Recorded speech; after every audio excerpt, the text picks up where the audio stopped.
আরবের রিয়াদে মার্কিন দূতাবাসে ভয়াবহ ড্রোন হামলা চালিয়েছে ইরান। এই খবর নিশ্চিত করেছে সৌদির প্রতিরক্ষা মন্ত্রণালয়। এর চরম প্রতিশোধের হুঁশিয়ারি দিয়েছেন মার্কিন প্রেসিডেন্ট ডোনাল্ড ট্রাম্প।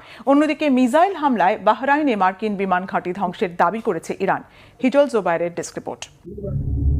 সৌদি আরবের রাজধানী রিয়াদে অবস্থিত মার্কিন দূতাবাসে মঙ্গলবার ভোরে এক ভয়াবহ ড্রোন হামলার ঘটনা ঘটেছে। হামলার সময় দূতাবাসের ভেতরে আগুন ছড়িয়ে পড়ে এবং ধোঁয়ার কুণ্ডলী উঠতে দেখা যায়। প্রত্যক্ষদর্শীরা জানিয়েছেন, প্রাঙ্গণে বিস্ফোরণের শব্দে এলাকায় তীব্র আতঙ্ক ছড়িয়ে পড়ে। এখন পর্যন্ত সরাসরি কেউ এই হামলার দায় স্বীকার করেনি।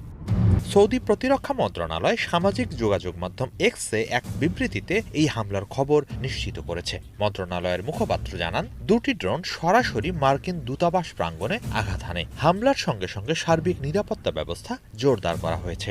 এই ঘটনার পরপরই মধ্যপ্রাচ্যে উত্তেজনা দ্রুত ছড়িয়ে পড়ে। মার্কিন প্রেসিডেন্ট ডোনাল্ড ট্রাম্প বলেন, এই হামলার জবাবে ওয়াশিংটন কি পদক্ষেপ নেবে তা খুব শিগগিরই দেখা যাবে। তিনি স্পষ্ট করেছেন, যুক্তরাষ্ট্র কোনোভাবেই এই হামলার ঘটনায় চুপ থাকবে না এবং বড় ধরনের প্রতিশোধমূলক ব্যবস্থা নেওয়া হবে। হামলার পরিপ্রেক্ষিতে রিয়াদের মার্কিন দূতাবাস জরুরি নিরাপত্তা সতর্কতা জারি করেছে। জেদ্দা ও তেহরানে অবস্থানরত সব কর্মীকে নিরাপদ আশ্রয়ে থাকার নির্দেশ দেওয়া হয়েছে। একই সঙ্গে সৌদি আরবে অবস্থানরত সব মার্কিন নাগরিককে পরবর্তী নির্দেশ না দেওয়া পর্যন্ত নিরাপদ স্থানে থাকার পরামর্শ দেওয়া হয়েছে।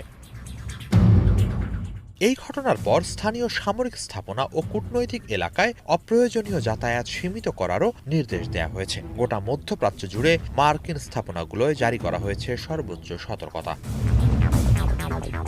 আল জাজিরা সহ বিভিন্ন আন্তর্জাতিক সংবাদ মাধ্যম জানিয়েছে, রিয়াদের কূটনৈতিক এলাকায় নিরাপত্তা ব্যবস্থা কয়েক গুণ জোরদার করা হয়েছে। সৌদি কর্তৃপক্ষ হামলার উৎস শনাক্ত করতে তদন্ত শুরু করেছে। একই সময় মধ্যপ্রাচ্যের অন্যান্য অঞ্চলেও সংঘর্ষের খবর আসছে।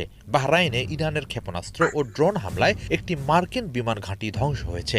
সংবাদ সংস্থা ফার্স জানায়, ইরানের বিপ্লবী গার্ড বাহিনী IRGC এই হামলা চালিয়েছে। ফুটেজে দেখা যায় লক্ষ্যবস্তুতে রকেট ব্যারেজের ব্যাপক বিস্ফোরণ। ফার্স জানায়, IRGCর ড্রোন এবং ক্ষেপণাস্ত্র হামলায় বাহরাইনের শেখ ইসা অঞ্চলে একটি বিমান ঘাঁটি ধ্বংস হয়ে গেছে এবং জ্বালানির ট্যাঙ্কগুলো বিস্ফোরিত হয়েছে। চরম অস্থিতিশীল এই অবস্থায় সম্ভব হলে অবিলম্বে মধ্যপ্রাচ্যের দেশগুলো ত্যাগ করার পরামর্শ দেওয়া হয়েছে মার্কিন নাগরিকদের। এখন এসব দেশে অবস্থান গুরুতর ঝুঁকিপূর্ণ বলে জানিয়েছে মার্কিন পররাষ্ট্র দপ্তর।